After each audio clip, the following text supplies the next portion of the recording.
Hey guys, in this video I'm going to show you how to use selection brushes in Affinity Studio. The first thing I want you to do is actually come here and click on these three dots to open up the Studio Manager. Then I want you to toggle Pixel on. After that, I want you to go here and click on Pixel to open up the Pixel Studio.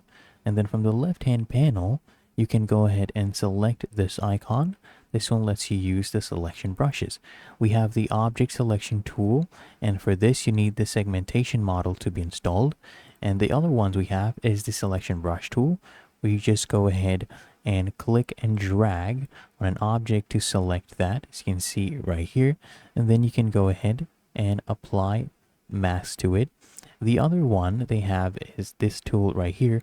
This is the flood select tool that lets you go ahead and select pixels of a similar color, as you can see. And you can also set your tolerance as well while you're going about this.